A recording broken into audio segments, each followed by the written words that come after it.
심은 곧 시므온 지파의 자손의 지파를 위하여 그들의 가족대를 제비로 뽑았으니 그들의 기업은 유다 자손의 기업 중에서라. 그들이 받은 기업은 브엘세바 곧 세바와 몰라다와 하살 스왈과 발라와 에셈과 엘돌랏과 부들과 호르마와 시글락과 벤 말가복과 하살 수서와 벨르바옷과 사루헨이니 13 성읍이요 또 그 마을들이며 또 아인과 림몬과 에델과 아산이니 네 성읍이요 또 그 마을들이며 또 네게베 라마 곧 발랏 브엘까지 이 성읍들을 둘러 있는 모든 마을들이니 이는 시몬 자손의 지파가 그들의 가족대로 받은 기업이라. 시므온 자손의 이 기업은 유다 자손의 기업 중에서 취하였으니 이는 유다 자손의 분깃이 자기들에게 너무 많음으로 시므온 자손이 자기의 기업을 그들 중에서 받았음이었더라. 네, 우리 좌우 앞뒤에 계신 분들과 한번 이렇게 인사하겠습니다. 2025년도도 하나님이 우리를 품으셨습니다. 네, 하나님 아멘, 아멘. 한 번 더 해보겠습니다. 2025년도도 하나님이 나를 품으셨습니다. 아멘. 아멘. 감사합니다. 네, 우리가 자녀들을 키우다 보면요, 아픈 손가락이라는 말씀을 하시더라고요. 네, 자녀를 볼 때, 누구를 볼 때 사실은 아픈 손가락이 있습니다. 이 자녀는 좀 잘했으면 좋겠는데 자꾸 엇나가고 그것을 지켜보는 부모의 마음은 너무나 아프죠. 이것을 우리 사춘기 자녀를 키우실 때 여기 계신 분들은 경험하셨을 겁니다. 꼭 이렇게 하라고 하면 꼭 어떻게 합니까? 반대로 하죠. 이렇게 하라고 하면 또 이렇게 하는. 네, 참 잘 걸어가야 하는데요. 오늘 이 시므온 지파가요, 사실 이런 아픈 손가락 지파입니다. 열심히는 하는데요, 그 방향이 잘못되어서 돌이키지 못하고 자꾸 가면 안 되는 길 쪽으로 가는 오늘 이 시므온 지파, 사춘기를 겪는 우리 자녀와 같은 시므온입니다. 사실 시므온 지파는요, 이 세 번째로 큰 지파였습니다. 1차 인구조사 때 그렇게 컸던 지파였지만 나중에 2차 인구조사 때는요, 가장 낮은 수준에 2만 명밖에 되지 않는 수준으로 전락하게 됩니다. 무엇이 그렇게 광야 생활을 거쳐서 시므온 지파를 처참하게 무너뜨렸을까요? 우리도요, 시므온 같은 실패를 피하여서 시므온과 같이 실패의 길을 걷고 있지 않은지 한번 살펴보고 그 길을 걷고 있다면 돌이켜야 할 것입니다. 그래서 2025년 마지막 날 내가 2025년도에 돌이켜야 할 것이 무엇인가, 2026년도에 내가 어떠한 새로운 길을 가야 할 것인지 또 다짐하는 귀한 시간 있기를 축복합니다. 네, 시므온 지파의 뿌리를 한번 살펴보기를 원합니다. 창세기 29장 33절 말씀을 같이 한번 읽겠습니다. 시작.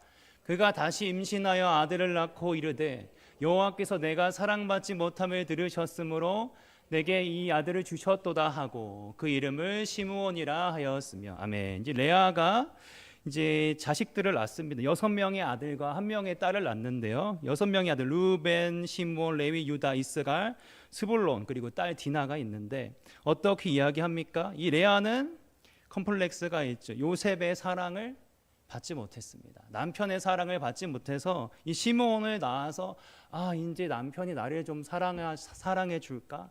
하나님이 나의 기도를 들으셨을까? 나의 이 원통한 마음, 사랑받지 못하는 마음을 들으셨을까? 하면서 지은 이름이 바로 이 시므온입니다.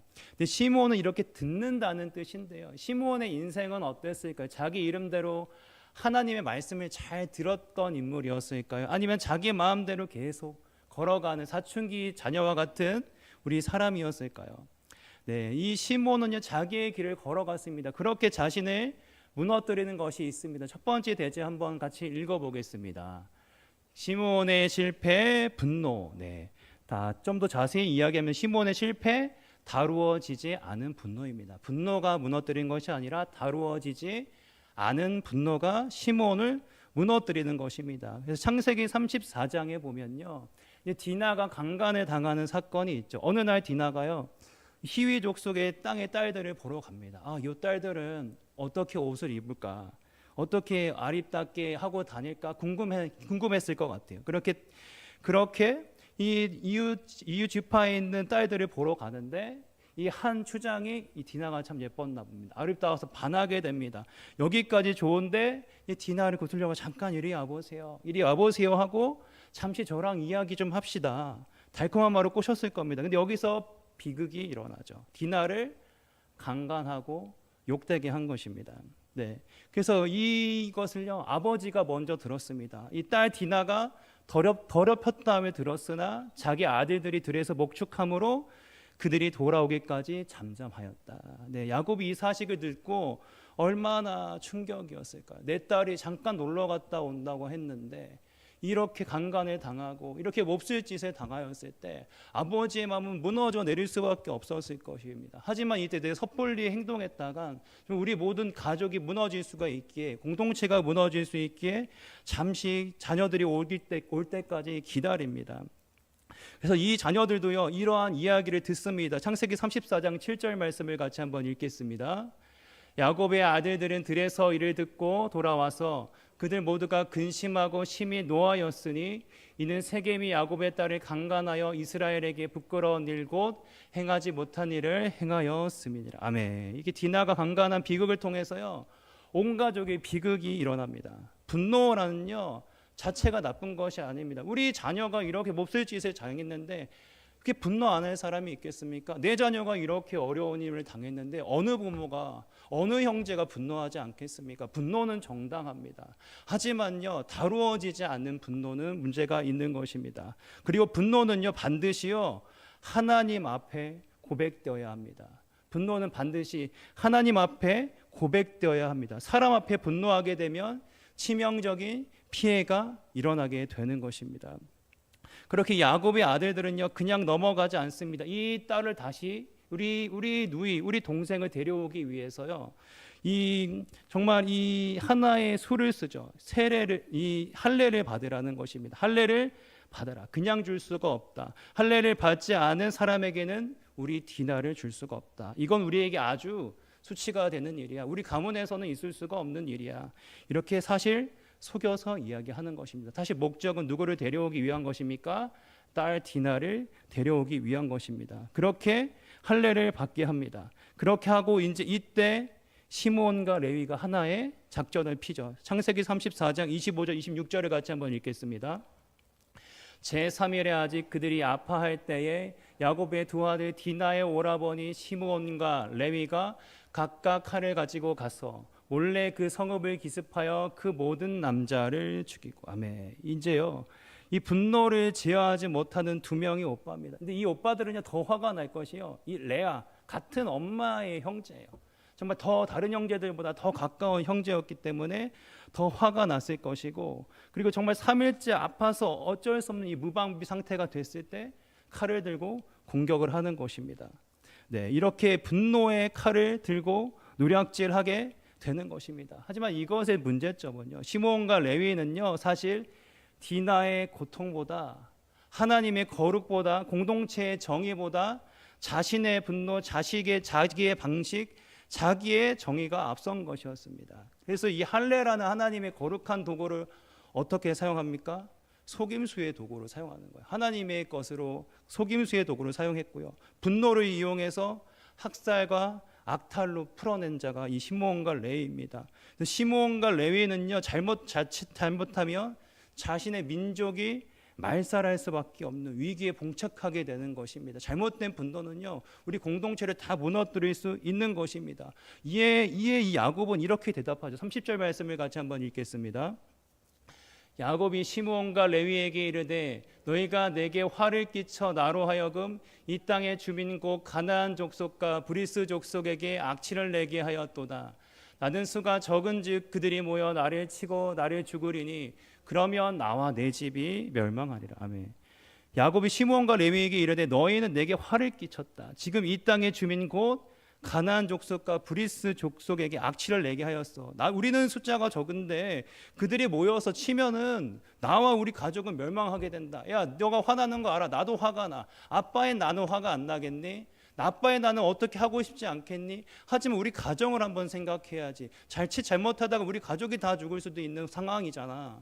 이렇게 이야기하는 것입니다. 그래서 야곱은 사실은 정말 분이 차올랐지만 차분하게 기다리고 이 위기를 극복하기 위해 함께 이야기 나누고 싶었을 것입니다.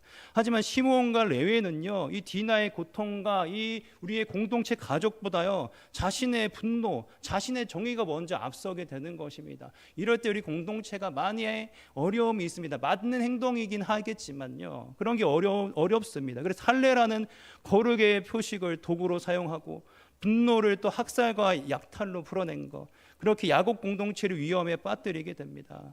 하지만요, 이렇게 하고도요, 이 둘의 분노는 정 바뀌지가 않습니다. 31절 같이 한번 읽겠습니다. 레위와 시므온의 대답입니다. 같이 읽겠습니다. 시작. 그들이 이르되 그가 우리 누이를 창녀같이 대우함이 옳으니까. 아멘.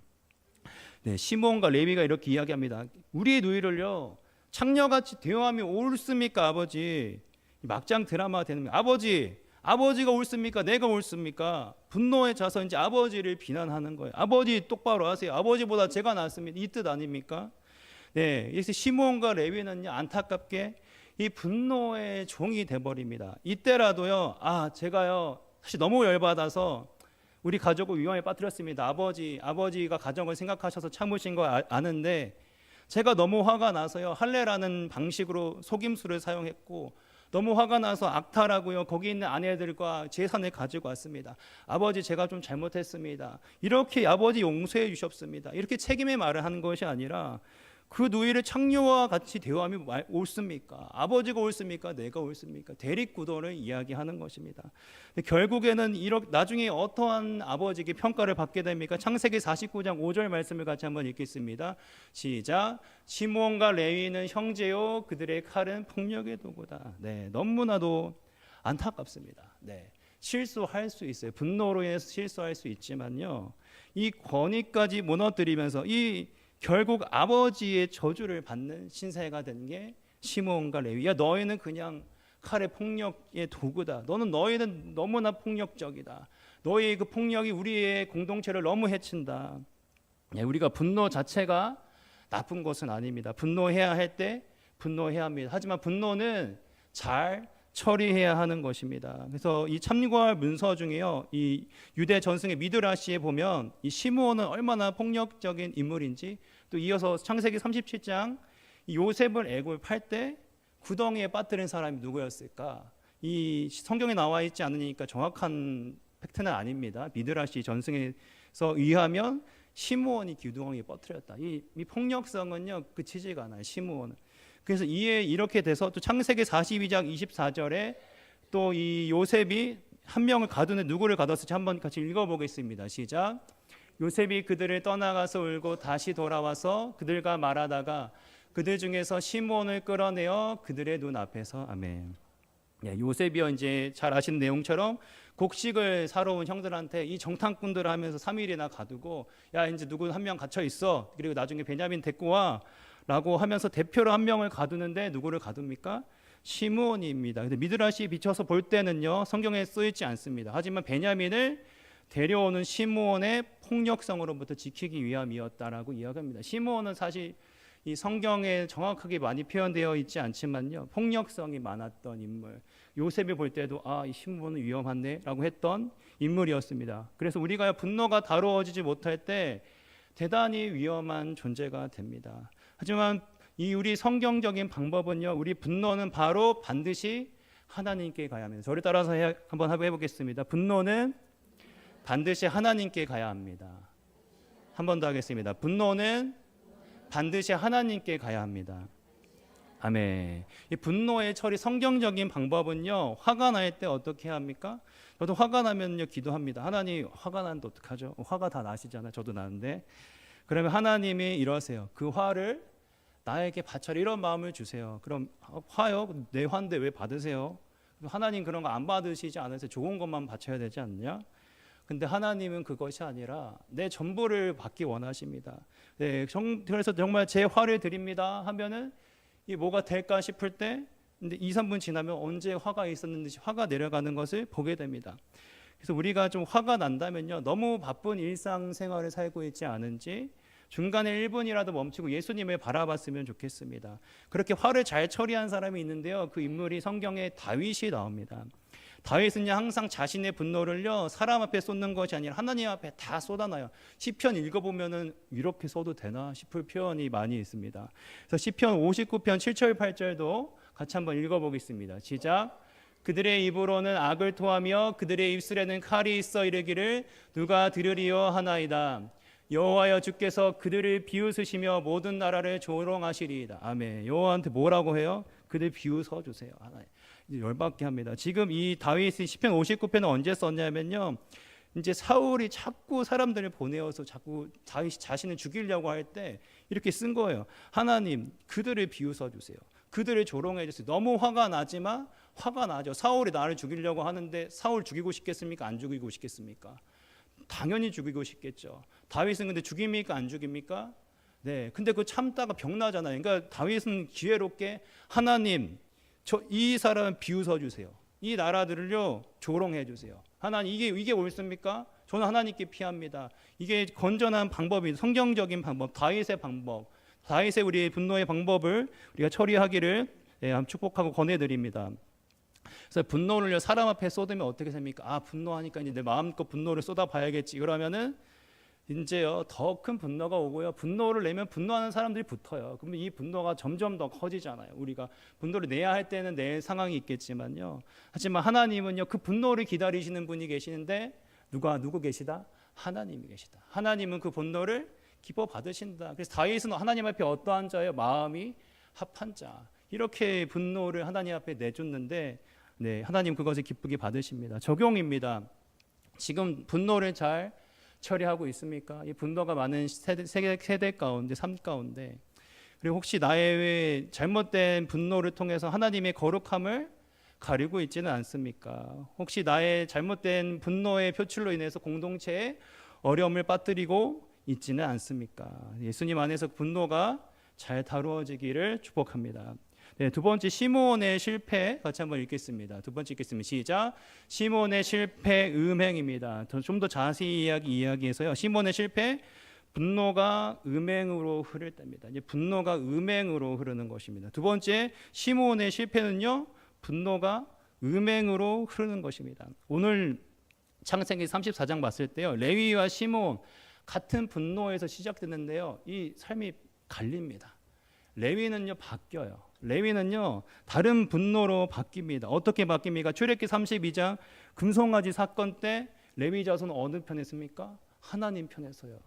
네. 그리고 민수기 25장에 보면요 이 시딤 음행으로 인해서 지금 거룩한 분노를 냅니다. 그러니까 하나님도 이 분노를 사용하시는데 정말 이 분노를 사용하신 게 바로 이 레위입니다. 레위와 시므온이 둘 다 분노가 있었지만 레위는 거룩한 분노를 사용하는 것입니다. 또 레위 지파로 온 지도자가 누구였습니까?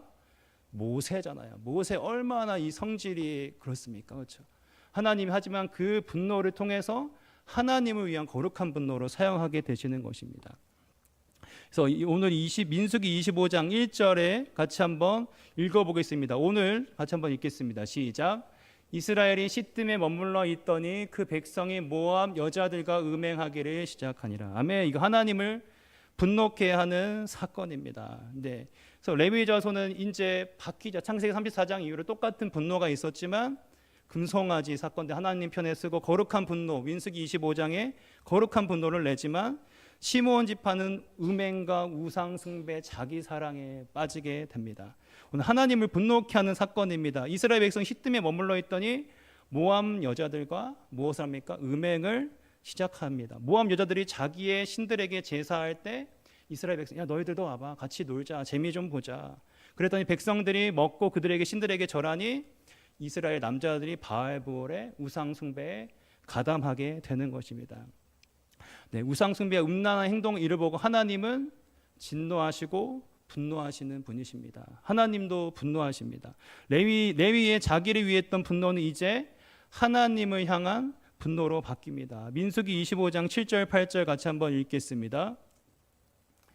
제사장 아론의 손자 엘르아살의 아들 비느하스가 보고 회중 가운데에서 일어나 손에 창을 들고 그 이스라엘 남자를 따라 그의 막사에 들어가 이스라엘 남자와 그 여인의 배를 꿰뚫어서 두 사람을 죽이니 연병이 이스라엘 자손에게서 그쳤더라. 아멘. 이 음행을 보고요 하나님이 저주를 내리죠. 연병을 내려버립니다. 연병. 그래서 2만 명이나 죽어가니까요. 이것을 막아야 하는데 하나님의 분노가 멈출 기미가 안 보이니까요. 이 분노를 멈추기 위해서 힘쓴 자가 바로 오늘 비느하스입니다. 레위 아론의 손자 엘르아살의 아들 비느하스가 손에 창에 들고 이 계속 이 연병이 일어나고 있는데도요. 이 돌이키질 않아. 지금 우리나라는 지금 위기 가운데 있는데 이 연병 계속 음행을 멈추지 않는 거예요. 얼마나 화가 나요. 지금 우리 공동체가 무너지는 것을 죄를 멈춰야 되는데 이제 멈추질 않습니다. 시몬은 이제 멈추질 않아요. 그러니까 이 제사장 이 비느하스가 가서 죽이게 되는 것입니다. 칼을 찔러서 같이 행음하고 있는 이 이방 여자와 이 시몬 이 지파를 이 한 남자를 같이 죽이게 되는 것입니다. 네, 그래서 이 말씀을 보고요 혹시나 함부로 사람을 정죄하고 찌르는 것은 위험합니다. 네, 맛 좀 봐라 하고 찌르는 것은 아니었을 거예요. 정말 이 고통 가운데요, 이 내 몸을 찌르듯이 눈물과 고통으로 찔렀을 거예요. 이게 그냥 찌르는 것이 아니라 누구한테 한마디 해줄 때 정말 기도하고 사랑하고 정말 돌이키면서 우리가 해야 하는 것이죠. 그래서 예수님도 이렇게 이야기하죠. 다른 사람들의 티를 빼기 전에 뭐를 빼라? 자신의 들보를 빼라. 누구한테 한마디 하기 위해서는요 내 들보를 봐야 돼요. 내 들보를 10시간 보고 그때 한마디 할 수 있는 것입니다. 우리가 이것을 조심해야 할 부분입니다. 그리고 이 민수기 25장 10절 11절에 또 이렇게 하나님께서 이렇게 이야기하십니다. 민수기 25장 10절 11절 같이 한번 읽겠습니다. 여호와께서 모세에게 말씀하여 이르시되 제사장 아론의 손자 엘르아살의 아들 비느하스가 내 질투심으로 질투하여 이스라엘 자손 중에서 내 노를 돌이켜서 내 질투심으로 그들을 소멸하지 않게. 아멘. 여호와께서 모세에게 말씀하시죠. 비느하스가 잘했어. 내 질투심으로 질투하여서 이스라엘 자손 중에서 내 분노를 돌이켰다. 내가 연병을 멈췄다. 내 연병을 멈춘 이유는 내 분노와 합당하게 분노했던 이 비느하스가 있었던 것입니다. 우리의 분노는요 하나님을 향해야 돼요. 나를 향하는 것이 아니라 나한테 이 말했으니까 기분 나빠서 화내. 나한테 이 말했으니까 기분 나빠서 화내는 것이 아니라 길거리 지나가는데 어떤 한 사람이 하나님 욕을 해. 그러면 우리는 화가 나야 돼요. 그 사람 앞에 화를 낼 수는 없지만 그게 화가 나야 돼요. 정말 어떻게 하나님 말씀이 이렇게 될 수 있지? 그런 자가 다윗 아니었습니까? 골리앗이 정말 하나님의 이름을 모욕할 때 정말 나는 이 만군의 네가 모욕하는 이스라엘 군대, 나는 만군의 여호와의 이름으로 나아간다. 정말 하나님의 이름이 정말 우리가 치명차를 입을 때 우리가 분노해야 하는 것입니다. 네, 정말 이 시므온은요 분노가 음행, 우상 숭배로 흘러갑니다. 자기 사랑에만 머무니까요 이 시므온의 분노는 결국 우상 숭배와 음행에 빠지게 되는 것입니다. 돌이키지 않았습니다. 연병이 나는데 그것을 멈출지 모르는 자신을 위한 분노와 폭력의 최후인 것입니다. 완전 절망입니다. 민수기 25장 14절 정확하게 시므온 지파를 꼽고 있습니다. 같이 한번 읽겠습니다. 죽임을 당한 이스라엘 남자 곧 미디안 여인과 함께 죽임을 당한 자의 이름은 시므리니 살루의 아들이요 시므온인의 조상 가만 중에 한. 네, 이 무슨 말입니까? 이 시므온 대표다. 지도자 중에 이것은 뭐냐면 시므온 지파가 이렇게 했다는 거예요. 이 지파의 이 우두머리 이야기하는 거. 멈추지 않는 죄악, 하나님의 진노의 시간에도 멈추지 않고 하나님을 멀리 떠나는 시므온. 네, 자신을 위한 분노에서 음행으로 이어지는 이 아픈 손가락의 시므온은 어떻게 합니까? 그렇게 돼서 이제 민수기 25장 9절에 보면요 연병으로 죽은 자가 2만 4천 명입니다. 그래서 2차 인구조사가 바로 26장에 나오는데요. 1차에서는요 5만 9천 300명이었는데 2차에서 몇 명으로 주냐면 2만 2,200명입니다. 그러면 3만 7,100명이 감소합니다. 이렇게 감소한 지파는 없어요. 네, 정말 레위 지파 하나님의 편에 서고 하나님을 위한 거룩한 분노, 하나님의 질투를 대신한 분노가 있었지만 시므온 지파는 정말 음행과 우상 숭배, 자기 사랑의 끝은 결국 공동체가 무너짐을 경험하는 것이었습니다. 네, 해결되지 않은 마음, 음행으로 가게 된 것이었습니다. 그래서 한번 적용해봤으면 좋겠습니다. 2025년도에 내 안에 악순환이 되는 죄악이 있다면 꼬리를 물어서 죄를 멈추고 싶은 부분, 하지만 내가 멈춰주지 않는 부분이 있다면 하나님 앞에 또 기도하고 멈출 수 있기를 축복합니다. 그리고요, 내 분노가 다른 곳으로 표출되는 곳이 있다면 무엇인지 한번 살펴보고 기도해 봤으면 좋겠습니까? 음행입니까? 사치입니까? 또 어떠한 비난입니까? 그래서 2025년이요, 오늘 마지막 날인데 오늘이 지나가기 전에 내 안에 해결해야 될 것이 해결되는 귀한 축복이 있기를 축복합니다. 네, 마지막입니다. 마지막 같이 대지 같이 한번 읽겠습니다. 시작. 실패한 시므온을 품은 유다. 아멘. 이것이 복음입니다. 가로치고 이것이 복음. 실패한 누굴요? 시므온을 품은 유다. 이것이 복음. 위에 것만 보면은 슬퍼요. 아, 그래 잘못해가지고 벌받고 끝나는구나. 성경은 이렇게 끝나지가 않아요. 너무나도 감사하게 이것이 복음입니다. 1절과 9절 말씀 같이 한번 읽겠습니다. 1절 먼저 읽겠습니다. 시작. 둘째로 시므온 곧 시므온 자손의 지파를 위하여 그들의 가족대로 제비를 뽑았으니 그들의 기업은 유다 자손의 기업 중에서라. 9절 읽겠습니다. 시므온 자손의 이 기업은 유다 자손의 기업 중에서 취하였으니 이는 유다 자손의 분깃이 자기들에게 너무 많으므로 시므온 자손이 자기의 기업을 그들의 기업 중에서 받았음이었으리. 아멘. 이제 유다 지파는요, 시므온 지파를 품습니다. 너무나도 특이하게요, 이 시므온 지파는요 여기 안에 들어갑니다. 이 유다 지파가 이렇게 있으면 여기 안에 들어가요. 감싸는 구조가 돼요. 감싸는 구조. 지도를 보시면, 네, 유다 지파는요 품습니다. 결국 이것이 복음입니다. 어떠한 죄인이들 품는 게 복음입니다. 하나님은 유다 안에서 시므온을 품는 것입니다. 네, 시므온이 다루어지지 않는 분노, 음행, 우상숭배, 자기 사랑으로 결국 공동체가 무너지는 것을 보았지만 심판을 피한 능력조차 사라진 시므온이었지만요, 가장 미천한 지파가 되었지만 2만 명이 좀 넘는 정말 그러한 비천한 지파가 되었지만 정말 하나님께서는 유다 지파를 통해서 이 지파를 다시 품는다는 것입니다. 우리 하나님은요 버리지 않으세요. 우리가 넘어질 수 있어요. 우리 음행으로 또는 분노로 여러 가지 공동체 관계를 무너질 수 있지만 하나님은 포기하지 않습니다. 저를 한번 따라해서 해보겠습니다. 하나님은 절대 포기하지 않습니다. 한 번 더 했어요. 하나님은 절대 포기하지 않습니다. 아멘. 또 여기서 우리가요, 이 1인자가 얼마나 다른지 한번 봐야 합니다. 이 유다는요 1차 때도 2차 때도 계속 1인자의 역할로 있습니다. 그래서 왜 1인자가 됐을까? 죄가 없어서 1인자가 되는 것이 아닙니다. 능력이 더 출중해서 1인자가 되는 것이 아닙니다. 품기 때문에 1인자가 되는 것입니다. 아멘. 네, 나는 누구를 품는다고 하면요 1인자의 영성, 유다의 영성을 가진 자입니다. 올해 혹시 누구를 품으셨습니까? 네, 눈물 없이는 못 품으시죠. 아픔 없이는 못 품었습니다. 하지만 이렇게 품는 올 한 해를 사셨다면요 유다의 영성으로 사신 것입니다. 네, 저희 아버지 이야기를 잠깐 하기 원하는데요. 저희 아버지도 총회에서 쓰임을 받으셨어요. 그래서 근데 저희 아버지 좀 자랑이 될까봐 악교덕 안 했는데, 네, 조금만 양해를, 자랑은 아닙니다. 아버지가 주위 목사님들이 조금 좋아하십니다. 왜냐하면 우리 보통 목사님들이 뭐가 많을 것 같습니까? 이걸 다 잘하세요. 이게 너무나도 출중하시기 때문에 다들 이제 한마디씩 하시면 이제 오디오가 안 빕니다. 사실은 목사님들이 다들 화술이 좋으시잖아요. 근데 저희 아버지는 그냥 잘 이야기 안 하고 잘 들어주시니까 좋아하세요. 뭘 잘해서 좋아하시는 게 아니라. 근데 하나님이 왜 아버지를 총회에서 귀하게 쓰이셨을까? 정말 우리 아버지도 부족함이 많은데 저도 저희 아버지 어머니 반반 닮았으니까 사이즈 나오시죠? 사이즈가 나오실 겁니다. 이제 많이 지켜봐셨기 때문에 임 목사 이렇게. 네. 근데요, 정말 왜 아버지를 세우셨을까? 부족함이 없어서가 아니라고 생각해. 99개의 부족함은 있습니다. 저에게는 훨씬 더 많은 부족함이 있고요.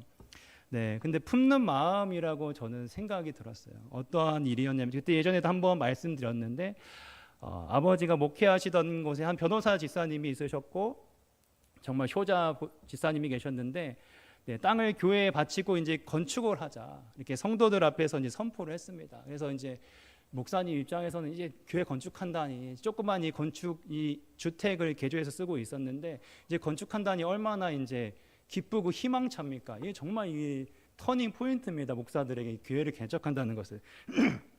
그래서 그렇게 또 개척할 교회 모형을 만들고 어렸을 때 봤거든요. 아, 이렇게 모형을 만들고 우리 이렇게 교회를 지을 거야. 이렇게 했습니다. 그런데 어느 날 그 변호사의 집사님 그 아버지가 저희 집에 찾아오시더니 우리 아들이 이렇게 땅 바치고 그러면은 내가 가만히 안 있어요. 이렇게 협박 아닌 협박을 하는 거 하시는 거예요. 그래서 아버지 어머니 거실에 계셨고 저는 방에 있었는데 아버지 어머니는 평소처럼 아 그러세요, 아 그러시냐요, 아 그러세요 이렇게 대답만 하는 겁니까? 화가 안 나나 뭐 맨날 그러시냐만 하나. 네, 아버지는 항상 누가 말하면 아 그러시냐, 아 그래 이렇게 합니다. 그래서 교회 건축의 꿈은 무산되고 10년 뒤에 저는 충격적인 광경을 봤습니다. 10년 전에 충격적인 광경은요, 그 얼음장을 놓으셨던 아버지 목회 인생에 비수가 꽂혔던 그 할아버지가 늙어서 힘이 빠져서 교회에 앉아 계셨던 거예요. 네, 그래서 저희 아버지가 그분을 품으신 거죠. 달가웠겠습니까? 네, 보면 화가 치밀어 올라왔을 거예요. 속으로 말이 곱게 안 나가 이렇게 하다가 그래서 제 눈에 솔직히 한 두 번 정도 욱하는 게 눈에 보였습니다. 화날만 하지. 근데 끝까지 참으시고 품으시더라고요. 그렇게 돌아가실 때까지 천국까지 잘 보내시더라고요. 네. 그래서 저 그러면서 이런 생각을 했어요. 하나님이 그런 시간이 있기에 세우시지 않았나. 뭐 잘해서가 아니라 뭐해서가 아니 부족하지 않아서가 아니라 의로워서가 아니라 하나님이 세우는 사람의 특징은 품는 사람이구나. 품는 사람이라면 정말 하나님이 그 사람을 세운 거구나. 하나님이 그 사람이 유다의 영성을 가진 사람인 거구나. 네, 그렇게 정말 배우게 되었습니다. 그래서 그러면서 이렇게 또 생각이 들었어요. 하나님이 갚아주신다. 네, 아버지 목회해가지고 정말 크게 안 되고 100명, 몇백 명 갔다가도 100명 밑으로 내려가고 이것밖에 안 되고 아버지 막 목회하다가 안 되니까 막 상처도 있고 막 여러 가지가 있겠지만 하나님이 갚아주신다. 네, 하나님이요 결국에는요 갚아주시는 것 같아요. 그때 그런 믿음이 생겼어요. 이 세상이 갚아주실 수 있겠지만 이 세상이 아니라도 꼭 내가 누군가를 품는 것은 하나님이 반드시 갚아주신다. 저는 그때 마음속에 깊이 그게 새겨졌어요. 그래서 결국 1인자는요 품는 자입니다. 결국 1인자는요 죄가 없어서 1인자가 되는 것이 아니고 능력이 더 출중하게 해서 1인자가 되는 것이 아닙니다. 우리 더 이렇게 열심히 하면 잘 될 것 같지만 하나님 앞에 1인자는 품는 자가 1인자입니다. 그래서 2025년도에 누구를 품으셨습니까? 네, 그리고 얼마나 품으셨습니까? 네, 하나님이 다 알고 계시고 갚아주신답니다. 네, 예수님도 어떠한 분이시 품으셨던 분입니다. 병이 걸렸던 귀신이 들렸던 과거에 어떠한 희대의 살인자이든 십자가에 못 박힌 강도이든 하나님 품 안에 들어가면 다 깨끗해지는 거예요. 도 목사님이 저한테 이런 질문 하거든요. 임 목사 차는 왜 이렇게 깨끗해? 보면 매번 깨끗하네. 근데 제가 한 게 아니고 아버지가 집에 가면 매주 세차를 겉과 안을 해주십니다. 그래서 기름도 넣어주세요. 저는 세차를 한 번도 한 적이 오래 없어요, 사실은. 근데 하나님이 그냥 나도 모르는 사이에 깨끗하게 세차도 해주시고 기름도 넣어주시겠구나 이렇게 또 배웠습니다. 예수님이 필요합니다. 나를 깨끗하게 만들어주실 분, 내가 살아갈 기름을 넣어주실 분은 예수님밖에 없습니다. 네, 정말 내 모습이 어떠하였든지요 또한 시므온 지파가 유다 지파 안에 거하였듯이 우리도 예수님 안에 거함으로 참 평안과 안식을 누리게 되는 것입니다. 네, 정말 그래서 참 2025년도 하나님이 나를 품어주셨음에 감사했으면 좋겠고요. 저도 목양교회 성도님들과 목사님들이 섬겨주셔서 서 있습니다. 사실 항상 알고 있고요. 느끼고 있고 감사하고 또 감사의 인사를 드리고 오늘 설교를 마쳤으면 좋겠습니다. 감사합니다. 제가 우리는 시므온이지만 유다 안에 살 때 삽니다. 그리고 예수님은 우리를 품으시는 참 유다이십니다. 제가 기도하겠습니다. 하나님 2025년도 시므온과 같은 우리를 품어주심에 감사합니다. 때론 우리는 다루어지지 않는 분노, 잘못된 방향으로 흘러갔던 나의 연약함들, 하지만 예수님 안에 거할 때 새로워지는 것을 믿습니다. 2025년도 나를 품어주신 은혜를 기억하며 2026년에도 예수님 안에 거하는 더욱 사랑과 용서의 마음으로 다른 이를 품는 유다의 영성으로 산 우리가 되게 하시옵소서. 감사합니다. 예수님의 이름으로 기도드립니다.